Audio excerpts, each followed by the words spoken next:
Bienvenue dans cette vidéo dédiée à un élément essentiel de la langue française, les adverbes. Les adverbes jouent un rôle souvent discret mais crucial dans l'enrichissement de nos phrases, apportant nuances, précision et nuances de sens. Que vous soyez un apprenant débutant cherchant à comprendre les bases ou un locuteur natif désireux d'approfondir vos connaissances, cette exploration des adverbes vous aidera à maîtriser cet aspect fascinant de la grammaire française. Préparez-vous à plonger dans le monde des adverbes, à en découvrir les différentes catégories et à apprendre comment les utiliser pour perfectionner votre expression linguistique. Sans plus tarder, plongeons dans le monde captivant des adverbes en français. L'adverbe est un mot invariable qui précise ou change le sens d'un verbe, d'un adjectif ou d'un autre adverbe. Par exemple, vous comprenez vite, vite précise le sens du verbe comprendre. L'équipe joue assez bien, assez modifie le sens de l'adverbe bien. Un adverbe peut être un seul élément, comme ici, jamais, bien, assez, calmement, un groupe adverbial, comme au fur et à mesure, c'est-à-dire. Par exemple, il m'a répondu très gentiment, l'adverbe très est formé d'un seul mot. Il vient d'arriver, il s'adaptera au fur et à mesure, l'adverbe au fur et à mesure est une locution adverbiale.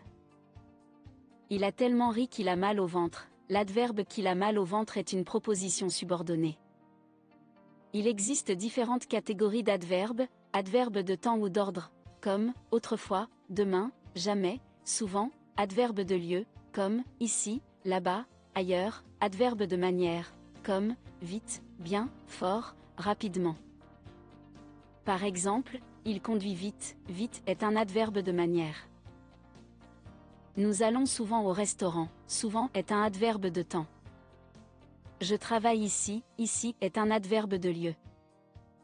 Adverbe de quantité ou de comparaison, beaucoup, assez, aussi, adverbe de doute ou d'affirmation, oui, certainement, certes, adverbe de négation, non, ni, ne pas. Par exemple, je n'aime pas les radis, ne pas est un adverbe de négation. Il est très grand, très est un adverbe de quantité. Certainement il viendra demain, certainement est un adverbe d'affirmation. Adverbe de relation logique ou de liaison, comme, par conséquent, ainsi, en effet, effectivement. Par exemple, il pleut, par conséquent le pique-nique est annulé, par conséquent est un adverbe de liaison. Les adverbes sont d'origine assez diverse. Certains viennent du latin, comme, bien, hier, mordicus, non, plus, temps. D'autres sont des adjectifs employés adverbialement, comme chanter faux, coûter cher, placer la barre au, rire jaune. La plupart sont formés à partir des adjectifs correspondants, auxquels on ajoute les suffixes ment, amant ou en ment, comme tendrement, couramment, prudemment. Les adverbes en ment se construisent à partir d'un adjectif, mais de trois façons. Premier cas, à partir d'un adjectif au féminin. Par exemple, complète, complètement, vive, vivement, extrême, extrêmement. Deuxième cas, à partir d'un adjectif terminé par ant. Par exemple, courant, couramment, suffisant, suffisamment, méchant, méchamment. Troisième cas, à partir d'un adjectif terminé par ent. Par exemple, violent, violemment, innocent, innocemment, évident, évidemment. Et maintenant, c'est l'heure d'évaluer nos apprentissages. Pour l'exercice numéro 1, on doit repérer l'adverbe dans chaque phrase, c'est parti.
Dans cet exercice, de quel adverbe s'agit-il?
Et pour l'exercice numéro 3, on doit former l'adverbe à partir les adjectifs suivants.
Bon travail, et à bientôt.